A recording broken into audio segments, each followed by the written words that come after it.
We are the Morning Hustle. Morning Hustle Show, L'Oreal. We are live at the BET Awards Media House 2025, and my girl is here. I'm so excited, Victoria Monét. What's up, guys? I always love talking to you. Me too. You have such great energy. You too as well. Well, first of all, everyone loves you though. You know this though. Since you last come on the show, you've literally won Grammys and we haven't seen you. I gotta come back more. You have to come back. I mean, you're busy though, so we're not, it's okay. Yeah. But so how does it feel now that you are a Grammy Award winning artist? You've been putting your time in this game forever. Yeah. And now you're getting the fruits of your labor. It definitely feels validating for sure, but also comes with a side of pressure. Yeah. You know, because you want to be able to do it again. Yeah. That's everybody's question after you do something great. And it happens to all of the greats. It happens to LeBron daily. It happens to Michael Jordan. Can they do it again? And so I want to be one of those artists that can. But I'm also super grateful for all of the things that have already happened, and God has been so good. Yeah. Just the balance between gratitude and still hungry. Yeah. That's where I'm at right now. So when it comes to, because this will be considered the second, what people really know of you, right? Right, yeah. The second coming, right? Yeah. So what does that look like for you? I know, like you said, there is pressure, but you're creating right now, I'm sure. Yes. Is it in a different way than you were creating before, or are you trying to just stick to what you was doing? You know what? It's interesting to try to quiet that noise within the studio, because once you do something, sometimes your brain is like, okay, the pressure is speaking to you louder than the way you just naturally approach things. So I'm trying to get rid of that voice and just do it how I always done it, and not worry so much about the results, even though I care about them. It's like this weird balance, but I think working with the same people that I've always worked with has been super helpful, just to stay grounded and make it feel like a natural environment for me. Yeah. You know? So you could kind of relate to Cardi B. Yeah, I understand why artists get so critical about their work after success, because that's how the world is. Yeah. You know, so. Sometimes it feels like the fans, they love you so much, but they don't allow y'all to grow or experiment sometimes. I feel like these days it is, it used to be okay for an artist to disappear and make the album and then come back when everything is ready, but now we're so expected to be almost like AI machines. Computers, before you even get to live the life between the albums, they want the next single, and some artists are able to do that so successfully. I feel like I'm one of those artists that need to step back and kind of have some time in between to make sure I reevaluate and put the best work forward, you know? Well, you know what? I'm glad you mentioned the AI thing, because I just recently saw that Timbaland signed an AI artist. Yeah. How does that make you feel as an artist, not just an artist, a writer? You've literally gone in and wrote these songs. So when you see that they have this machine that now is about to just come up and compete with you, I guess. You know, I feel like I was talking about this in the studio the other day, and I feel like maybe the solution would be, if there are AI artists, can we make it so that there are AI charts, so that it's like there's human charts and then separate categories and things for artificial intelligence. So it's not our Grammys that are kind of being competed with, or it's not our radio spins or our I think that's actually charts. a really good idea. Just make it actually separate, since they are a separate entity. Right. And in that case, I don't mind, because I do feel like people will always value human connection over anything. And there may be things that we can use and learn from AI and use as humans, but it shouldn't be, art can never be replaced. Like human performances and emotions, I feel like will always still be king. So as long as we kind of separate, I don't really mind. I'm not intimidated. Yeah, but you wouldn't do like a collab with I don't know. Like maybe it could be something cool. I don't want to say no, because it makes me feel like if I'm so closed-minded, it would make me feel like how our parents were about the internet or TV or like new things that happen in our lifetime. Right.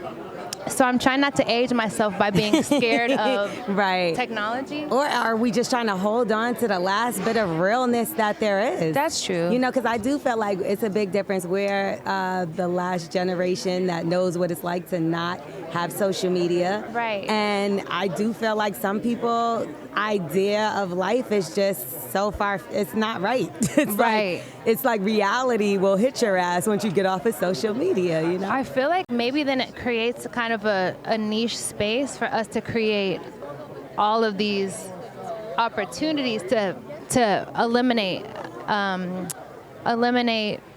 social media or phones. Yeah. Like, for example, when Bruno has his shows, it's like no phones. And that's a special experience because we're so used to having our phones and recording everything. You can't even see because everybody's phone Right. is up in the air. Right. Would you do that, though? Start taking phones at the door? I think for parties, I like that. Because, like, the gold party, it's like a no pictures thing. I love that. And it's Shout out to Lenny S. and Yeah. all of Rock Nation. Yes, so that it's like because it doesn't exist everywhere else, it makes certain things even more fun. So maybe it could be to our benefit if we're able to curate experiences that eliminate those things. Yeah. You know? Well, let's talk about your collab with Davido. Yes. Yes. How did that go down? Because I talked to him and he just loves you. He's great. I mean, he's so great. He's such a hard worker. I'm like, after our video, he was 7 places in the next 7 days. I'm like, whoa, like he just works really hard, which I really respect. But the feature came from me working with a producer named Michael Brune. Okay. And we were just making songs, and I only had written the hook of Off of Me. And so I think he might have sent it to Davido, and Davido wanted it, and so it kind of organically happened. Yeah. I think he had it for about a year or so before the music video. So music is always like this hurry up and wait type of thing. Yes. So I was super excited for when it came out because it was perfect for summer, like vacation time. I love it. You know, It's sexy. tropic. It's perfect. I love it. Thank you. So are you going to Africa with him? He said he brings all his friends to Africa. I'm definitely hitting him because I'm trying to be in Africa in December. Right? Me Dirty too. December. Are you? I think I'm going to go. I'm Because pretty everybody sure. turns up. Yes. I want to hang out with you when you go. Please, can we make Can a we? plan? No, I'm Because dead I don't serious. know anybody there besides Davido. So Let's do it. We'll figure it all out. I'll tell him to Yes. set us up. Yes, Okay, please. perfect. All right. So let's talk about your children's book, which we Okay. know, first of all, we love your daughter, Hazel. Thank you. She's the cutest little button I ever did see. Thank you. She just graduated or something, right? She just graduated preschool, which is blowing Is that me. scary? Very. I'm like, how so? How do you have a whole preschooler or know. kindergartner now, right? Right. So did you cry? I was almost crying. But what helped me was the other children. There was like a moment where they had to get up and do a speech about, not even a speech, but 2 lines. They say what they want to be and their name in English and Spanish. And other children were doing it, and some of their nerves were like endearing, but some kids were funny. So I was like, it was this emotional roller coaster of like laughter and then cry, like almost Oh, my crying, and then like feeling sentimental, and it was really cute. What did she say she wanted to be? A hairstylist. She said, a hairstylista. I said, okay, girl. Were you shocked? Yes, because at home, when I asked her, she wants to be an entrepreneur or a singer or a songwriter. So I'm like, but I think it's because she had just gotten her braids done the day before they asked her to say what she wanted to be. Yeah, that's like, yeah, hilarious. Okay, so everywhere you are. Everywhere you are. So can I tell you something really funny? Yes. They handed me the books, and at first it was this. I was like, this is an interesting title. I can't say it. It's in Spanish, y'all. Yes, it's in Spanish. Español. And that sucks because I'm half Spanish, and I don't know any. I didn't even know this was Spanish. The font is confusing. No, you did perfect. So let's talk about it a little bit. What inspired you to do a children's book?